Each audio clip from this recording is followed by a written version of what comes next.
And we're live. All right, welcome back to the Ubuntu Online Summit. This session is going to be charm debugging. So we're going to cover all aspects of charm debugging, everything from manually, I guess that's what I call it, manually with debug hooks. Maybe glance over DHX a little bit, and then we're going to talk I don't know, maybe half the time about the services framework. Corey, you were saying there are some changes coming down the line. Maybe kind of give everyone the TLDR, 10,000 foot view of what the services framework is and why they want to use it. So I'm joined here with Marco Ceppi, Corey Johns, and Whit Morris. So, all right, guys, let's talk debugging. So, when would I debug? So I deploy services. I have multiple units. Something breaks. So what are my options here? First, how do you know something is broken, George? No, I don't know. I just assume by behavior, right? I connect two services together, and then like the line turns green or it doesn't, Well, or it returns an error state. if you're developing charms, you're probably going to run a debug log just to make sure your install happens correctly. Right. That might be your first line of defense. Okay. So I'll go ahead and start typing these into the IRC. So when running Juju, look at using Juju debug log. So this is something I like to fire off in a terminal, in its own terminal, maybe pipe it through CZZE or something to have color, and then I put it off on like a second monitor or something. So I have stuff scrolling by, and if I see red, then I know I'm in trouble, or maybe a warning or something, because it is kind of spammy, isn't it? It's very verbose. So I don't really actually ever read the debug logs. I kind of just look to see if everything looks correct, right? If you're doing an add unit, you should see a whole bunch of apt stuff happening, right? Things like that. So that command is Juju debug logs. That kind of just scrolls off stuff. And then what happens, right? So let's say a hook breaks. We do a Juju status, and then we see one of the hooks is in an error state. And then the next command is what? Is Juju debug hooks. So do we want to kind of go over this a little bit, how we use this and whatnot?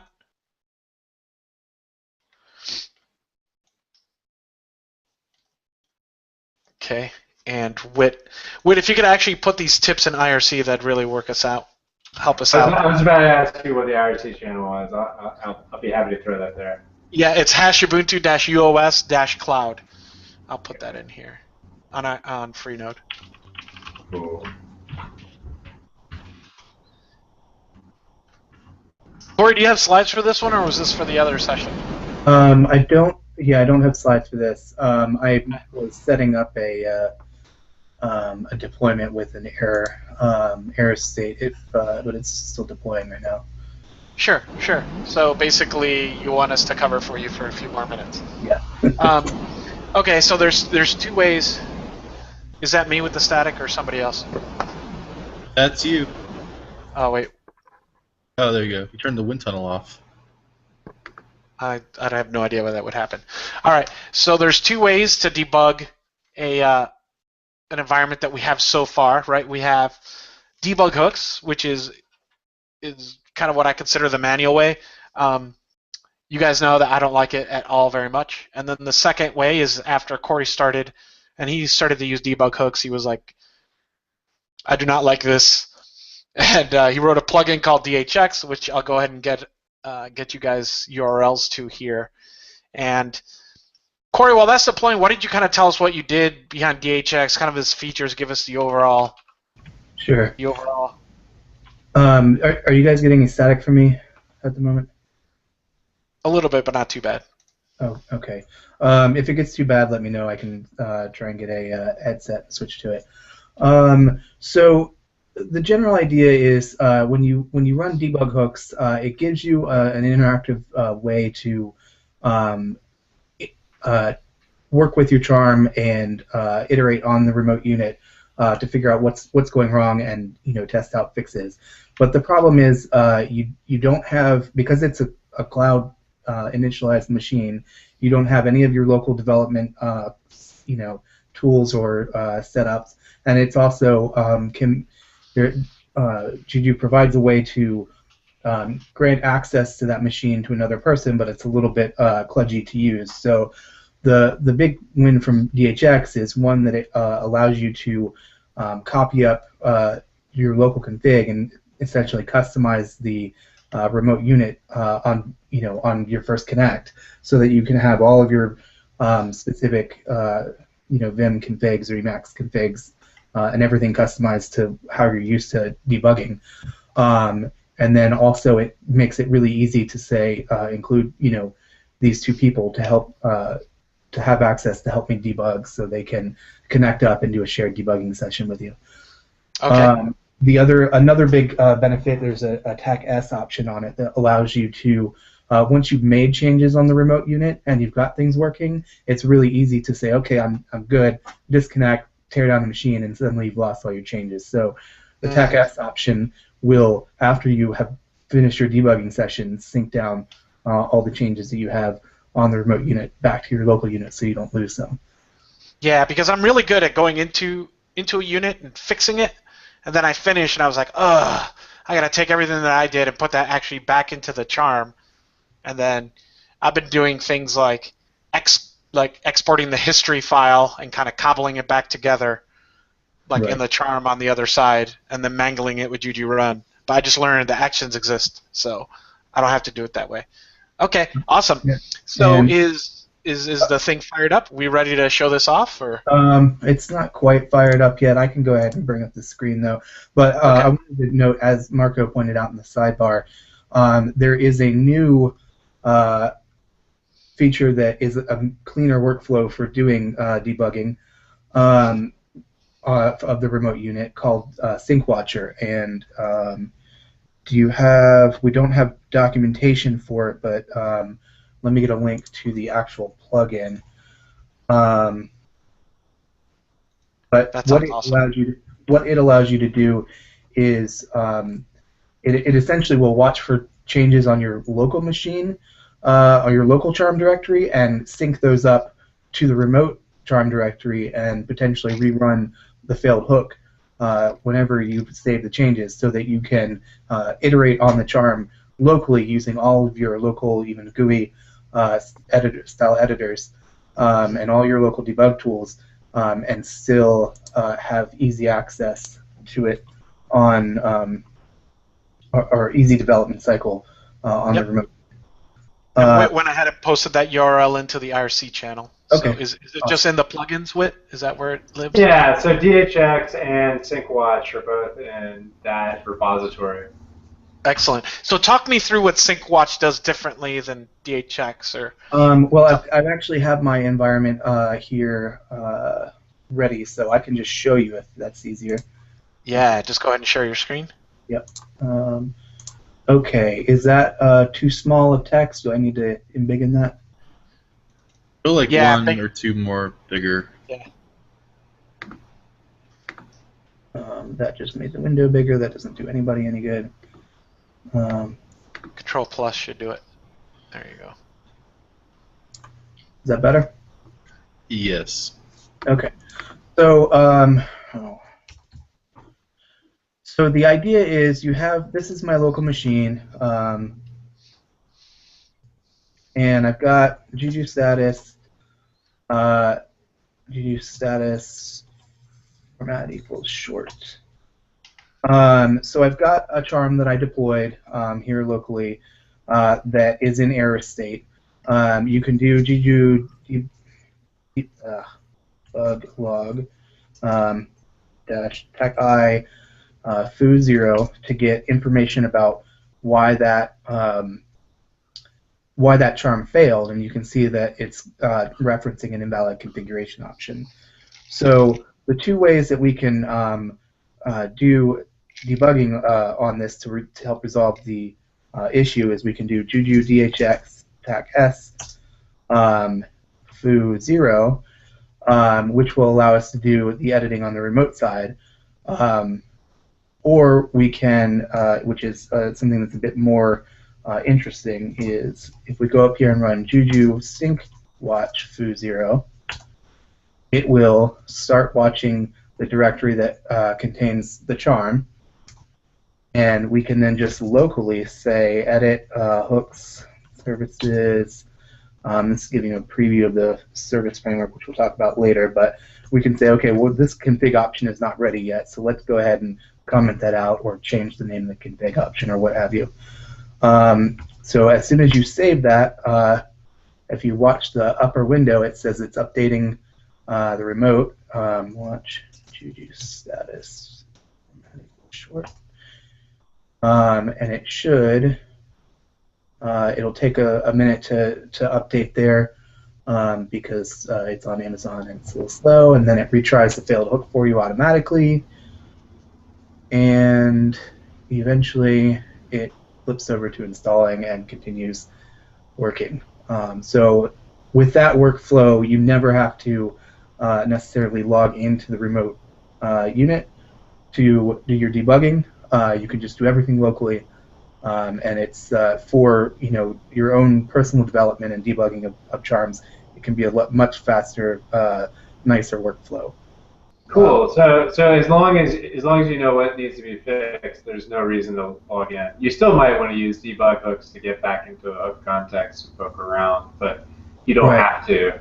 Particularly with, like for instance, with Python charms, a very powerful way to figure out what is going on wrong with your charm is to put a breakpoint in the charm and then step through line by line, and you can't as easily do that with the local with the sync watch. But on the other hand, for Python specifically, there's another plugin in that plugins repo that's linked in IRC that will allow you to attach a remote Python debug session. Oh, cool. Yeah, I haven't used it extensively, so I can't speak to how robust it is, but it's been in there for a little while, and it seems like it has a lot of promise for making. Yeah. So you could actually set the debug hook using SyncWatch and then go jump into it. Exactly. Yeah. Yep. Yeah, it sounds worth investigating. Right. So the other thing that the SyncWatch doesn't do for you is paired debugging, and DHX still allows you to do that somewhat easily, but I think we're going to be talking later in the UOS about an even better solution that's going to be upcoming that we're working on. So Corey, yep. You do have a question. Yep. Just call him Z7, I guess is the All right. best way to pronounce that name. Is it possible to set up Juju to fix possible problems automatically by itself? Okay, so I'm not 100% sure I understand the question. George, do you have any insights on that? Yeah, I think the point is for common problems that Juju pops up, is there a way to have Juju fix them automatically? I think the best answer to that question is Juju will take every step. On every problem Juju knows, Juju will do its best to be as robust as possible to fix those problems. When you actually have a problem surface to you, the operator of that Juju environment, it's because Juju either cannot solve it in a way that it knows how, or there's too many different channels a way to solve that, or there's no possible solution that it can provide without having human interaction. So Juju will do its best effort to resolve issues as they come up for you. Things like a hook exiting, having exit status greater than 0, there's no way for Juju to know what possible remedy there is for that, which is why it elevates that as something for you, the operator, to take action on. Right, and there's also the aspect of that of when you're creating charms, you should create your charms to handle as many potential error conditions as possible gracefully, and particularly with the new upcoming status reporting, provide better mechanisms to get the user that information back to the user in a way that they can resolve the issue without falling back to just an error charm condition. Debugging charms like this with DHX or SyncWatch or any of these sort of things are things that you should be using in order to get your charm right, but that an end user should never really have to fall back to if you do a good job with your charm. Right, so when we talk about charm debugging, we're talking about making this better for authors so that users never have to... Right. Okay, keep the questions coming, guys. In the meantime, continue. Am I getting static again? Okay, so I'm not. I can show off the DHX so we can see the other side of that if you want. Let's see. So with DHX, we don't need this window anymore. So it's same as with the SyncWatch. Once you have the plugins installed, which is very easy, it's just check out that repo somewhere and then add it to your system path so that you can discover them. That's all you have to do to install plugins, and the instructions are in the repo. But DHX, you can do -S and then give it the unit name, and it will connect to the remote unit after a brief delay, apparently. Yes, so it connects to the remote unit. It has options for customizing the unit in a consistent way, and these are saved across. Let me see if I can bring up that. Juju. So the dhxrc.yaml defines the customizations that you would want to do. So import IDs tells it whenever I customize a unit, I want to add these people as authorized users to be allowed to connect to that remote unit, and you can do that on the command line as well.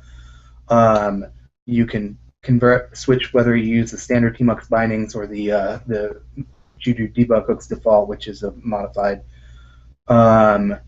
There's a init file where you can specify arbitrary commands to run on connect or on customization, which only happens the first time you connect. And then specific configuration files that you want to upload and things like that. So this is more of my personal one, so it's a bit more complicated than it needs to be, but you get the idea here. Okay, so close that out. So now that I have connected to this remote unit, I've got tmux and tmux here, so it's a little odd, but I now have varlib juju agents unit charm.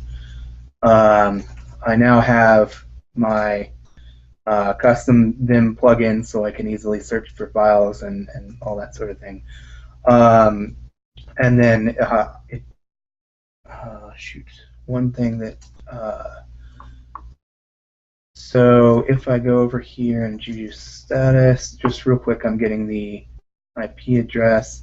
So this IP address here now has been opened up so that, for instance, Wit has access to join in the session via, oh gosh, I'm making this wrong size again.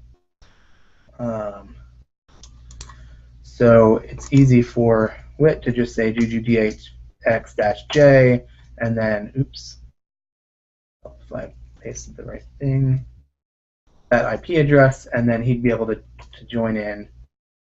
Yes. And now I'm connected in both cases to the same remote unit, and we can, anything I type in here is going to show up here, so we can work together to debug this charm in the most efficient way. So I think that's about it. Oh, oops. Changes. Syncing. Let me show you syncing. So if I make changes to, so let me go back over again.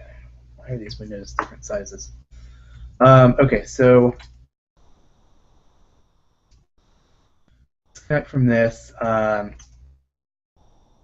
So if I edit hooks services, I'll see that I'm editing in the other window. That's okay.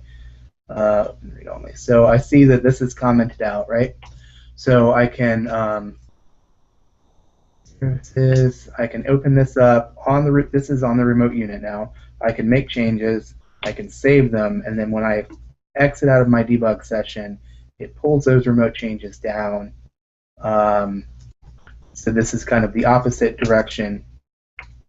And now the remote change is reflected back on my local machine, so I don't lose that. So this is the sort of opposite direction from SyncWatch. It pulls things down when you're done, which is useful if you're, like I said, doing paired programming or paired development. with another developer. A lot of times what we'll do is we'll use Mumble or Hangouts as sort of like the vocal back channel, and then, you know, we can share our prompts via DHX. Have you guys done more than just pair programming, or have you done kind of like multiple people? Was that You a mean cat? like Okay. 3, 4 people, 5 people? Yeah. I Or is mean, it one of those things where you're better off 2 guys are going to write, the rest of you just watch the hangout? Yeah, I mean, I think that one of the nice things about DHX is that you can actually open up other tmux frames in Windows, so you can actually have things going on in the background. We haven't gotten it to the point where it's multiplex, where people can actually be doing different things. Right. But yeah, I mean, it's reasonably useful. Sometimes you just need more eyes is better. So, but usually 2 people. Okay, so that's debugging. If we don't have any more questions about debugging, I went ahead and put the URLs for hook debugging, checking out hook errors, and debugging specifically with DHX. I put those URLs in the IRC channel so you can check those out. All right, moving on to the services framework, I kind of want to frame this conversation a little bit. Why do I need it? Why do I want it? Why was it made? What does it give me? And then what's coming? Don't spend too much time explaining it because Corey said that I know it was going to change, so kind of just run me through the history a little bit of why we need it, and then tell me what you're going to give me in the next 6 months, I guess, is the best way to do that. Don't if stuff's going to be deprecated here soon, let's not spend too much time. But let's talk about the problem we're trying to solve. How about that? Yeah, I can take that unless you want to do it. Do you want me to sort of set it up for you? Because you're going to dive into all the details. Sure. Go ahead. So a long time ago, in a land far, far away, in the OpenStack charms, they had, and I think this is a common situation you have with a lot of fairly complex deployments, where certain services are not actually going to become active until they become related to something else. Like, a good example is something like if you have a website that depends on a database, the web application is not going to do anything until it actually has a database to talk to and to persist data. So these are sort of sequencing issues. In OpenStack, they sort of solve this by writing an abstraction around templates that would basically say, don't render this template until I have all the data that's needed for this template. Step forward a little bit to we were charming Cloud Foundry, and I think Ben was actually kind of the person who Ben Saller sort of started building a more abstract framework around this idea of like when all the data that is needed to actually start a service is there, whether it be writing a template or configuring the environmental variables for a Docker container. When all the necessary data is there, then take a certain action, like start the service. And that was sort of the fundamental idea behind it. We sort of evolved it. Particularly Ben and Corey evolved this through the Cloud Foundry charming process. Like, how to do, Corey? Yeah, that's good. Yeah, so like Whit said, the basic premise that this tries to address is that a lot of times there are multiple requirements that have to be met before you can do a particular set of actions to proceed. And there can be dependencies, between those sections. There's different things and so on. So the way that we attempted to solve it at first was to create, on the code that I'm showing now, is to essentially create a definition saying these are the things that I require. In this case, a particular config has to be set. We have to have the MySQL related to us and it has to be ready. Which this relation class kind of encapsulates quite a bit more logic than just saying it's related. It enforces a certain set of existing keys, which you can see up here. So it says not only does the relation have to be connected, but it has to have all of these 4 keys available before we can consider it ready to participate in our charm. So now once the config option has been changed and once the MySQL has been related and has the information available that we need, we can render the template. We can do some additional action, in this case just logging that we're started. We can start a service using Upstart or System-V or some other service management System-V, and of course expose the ports that we have available. And then if something happens, such as the charm is being stopped or we lose MySQL or something like that, we can do the opposite. We can close the ports that we can no longer viably support and stop the service so that we're not throwing up errors to users. This does really simplify the logic that goes around managing these sort of requirements, but unfortunately having this big definition block also means that it's a little bit less clear, the association between the requirements and the callbacks, and this is particularly visible when you get into more complex cases where you have multiple different components that have different requirements for each one, and may have cross dependencies between them.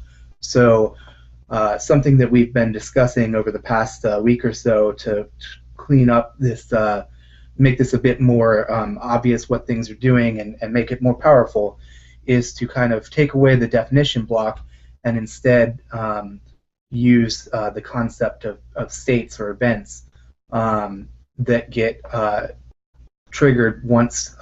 So we'll have the relation class will, instead of just asserting that it has the data available, it will respond to the relation joined hooks or events, inspect its state, and if it is reached a certain point, it can trigger an event or a state transition up to the charm that indicates, well, I now have all of my SQL relation data. And the charm author can then specify, and this syntax is still in discussion, but it can the charm author can specify, well, when I have MySQL.ready or .dsn, and I have config domain available, then I can start doing do install and start doing things like helpers render template and so on. And the reason that this is more powerful is it gives you a more concise view of what the requirements are. But another interesting aspect of this is that these events or states have more semantic meaning. Yeah, it's more explicit, as Marco mentioned.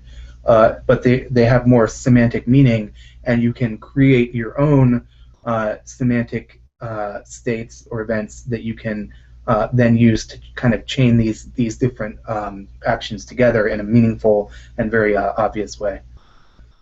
So that's basically where we're at now, and again, this is still in discussion, but I do think it provides a better way of describing the solution to the problem that the framework was kind of intended to address, and do so in a way that's a bit more approachable to people coming in who are not familiar with it.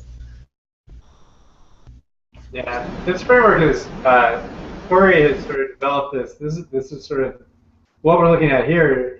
This is like about the third iteration, and this is sort of the first time that you've been developing it where it hasn't been under the duress of trying to get things done really, really quickly too. It's nice to see it evolve. One aspect that has, or one thing that we've gotten, the feedback we've gotten from people who have started using this framework is the ability to express these requirements in a concise way and express these dependencies significantly cuts down on the complexity of charms. And you start running into these sorts of dependency conditions on even all but the very most simplest charms. It's easy to forget how quickly these things come up, because even if you have a single relation that you depend on and a config option, you're suddenly in this situation where you may have race conditions between, well, not race conditions, but you have to deal with the fact that you don't know when a config, whether the config option being set will be the last thing, or the relation join will be the last thing, or it's not explicit or obvious what to do if the relation goes away, and that sort of thing. So these problems are things that charm authors have dealt with, and not really had a formal description of what exactly the problem was for a long time, and so there's a lot of charms kind of have issues that they don't realize that they have, because they don't have a way of cleanly describing what the dependencies are and how they relate together.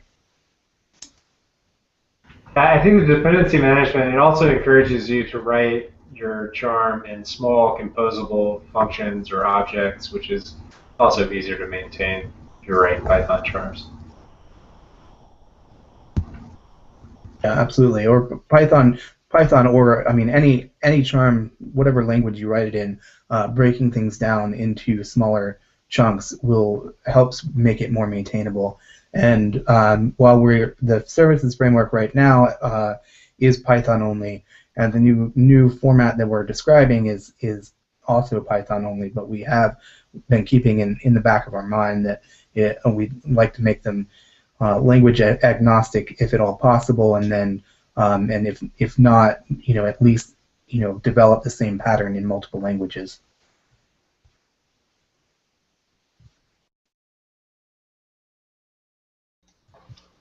Very interesting. Is there anything else new, or any new features we should point out? We have about 10 to 15 minutes left. Let me see if we have any questions in the channel. I mean, I brought it up a little bit earlier, but the new statuses are handy. The one line format, the tabular format. I believe some changes are coming up with that too, to make it even a little nicer, right? Making tabular format the default. Yeah, we went over these during the last session, but it wouldn't hurt to go over them again, because you actually have something deployed as well. Tabular is my personal favorite. That kind of gives me, machines, then the services. I really like that. And then maybe show the one-line one, I think is also Actually, handy. Could you also show summary? Because I couldn't show that one accurately last time, but summary is also an interesting one. I think short / one-liner are the best, but I use watch and Juju status quite often, and on large deployments, even tabular can overflow a little bit. But I agree, tabular is much more human rockable. Tabular on watch, if you have a big enough window, is pretty nice. Just for kind of like watching, getting a general idea of what's happening with the system. Yeah, for anyone that isn't JSON, which is like the default one now. So when that's go away, I'll be happy. Yeah. 800 600. So, yeah, okay, go ahead, Corey, actually. Oh, I was just going to ask if we should talk about what Whit mentioned, the upcoming changes to status from the charm author's point of view, where you'll be able to report more back. Extended status 2.0, status. Yeah, that's the next generation. That's a 124 feature. We didn't talk about it in the last 123 talk because it was 123 centric. I don't think we have a. We should go over that in the George. What's that thing called later on? The Q&A, the open. Yeah. The office hours? Yeah, that's like on Thursday. Yeah. That's a great one to go over then. We should talk about a lot of the features coming up and kind of show them as they are in trunk and stuff. And I'll make sure to have 124 available to demonstrate how that'll look. Because that one's really important for charm authors who really want to take the time to make sure their charms accurately convey to operators what's going on. It's worth mentioning it here because that actually gives us some of the semantics that that like some of the semantics that we needed when Corey was first writing the services framework, just about being able to signal like this component is ready, this component is blocked, and getting that information into the system will actually have sort of ramifications for being able to do coordination between different services and for different units to kind of know if they should keep waiting for something. Sure, I'd be happy to speak about it briefly here. Yeah. So what will be coming in the future of Juju is the ability to run status set as a hook command. So just like Juju log or relation set or config get, all these commands, you'll have a status set command, which will allow you to illuminate exactly what's going on at the time that unit's running. So instead of just having the status output go from allocating to installing to started and then error states, you'll be able to see, is the unit actually idle or running a hook? So you'll be able to say, oh, something's actually churning on this environment, or no, there's nothing running, it's idle. And then the charm can actually explicitly set status. So you can see, you can illuminate when the unit is all good and started, whether it's waiting. So the unit's waiting for either data on a relation wire or for something to happen, or it's churning through a lot of things at once. So if your install hook, you have to install and compile a piece of software that takes 30 minutes to install, or anything more than instantaneous, you can simply stay waiting to complete compilation of this service. So not only can you set a state, but also a message that the user will see when running Juju status. Another command, another available status key is blocked. So in the cases where we talked earlier, where you need to have a database in order to run your web service, the server, the charm itself can say, I am blocked. You need to deploy a MySQL database or a SQL database and add a relation. That way you have that feedback to that user on, this is the state that I currently live in, and these are the actions to rectify that state. So you have started, waiting, blocked, and potentially other ones. I'm not sure if there are any more past that. There may be, but those are kind of the initial states you'll get in 124 that you'll be able to run as an author to kind of communicate back to the user, the operator, at a high level what's going on. For really complex systems, like we were talking about modeling with the services framework, this is really nice because as all these services come up, there's it could be this sort of rolling feedback to the deployer, so they kind of know whether it's working or not, what is happening, what the sequence is. So this is a really great thing.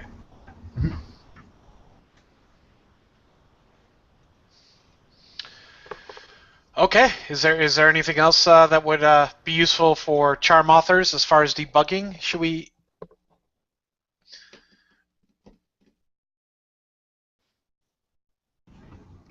And you guys are just sitting there on mute, so I'm guessing that's it. I'm racking my brains to think of anything. Yeah. I'm like, remember, kids, no one uses debug hooks by themselves. DHX. Yeah, the only thing that I would mention is, or reiterate, I guess, because I mentioned it earlier, is when you're working on Python charms, using PDB or even better IPDB, and putting a breakpoint in your charm gives you a really powerful way of stepping through exactly what's happening, inspecting the state, and it's much better than just trying to run the charm over and over again. It gives you a much more interactive way to figure out what's going wrong. Mm-hmm. That is very true. Okay, and with that, then I guess that's it. At the top of the hour, we're breaking for lunch, so we'll see you guys in about an hour and 20 minutes. Let me just run through the schedule real quick. Here's what we got the rest of the day. We've got Tuesday. So after lunch, it's going to be myself. I'm going to go over 2 features myself and Marco have been working on. Juju Share and Juju SOS is kind of just going to take you through the specs that I have and kind of getting a yay or nay from you guys. And then after that, we're going to do deploying big data workloads with Juju, and that should be really interesting. We'll do Spark, we'll do Hadoop, Hive, Pig, all those things named after animals and whatnot. So we'll have Amir and those guys there, and that's going to be more of a hands-on session where you can actually learn how to deploy all this stuff. So with that, thanks for joining. Thanks for speaking, fellas, and we'll see you guys on the flip side.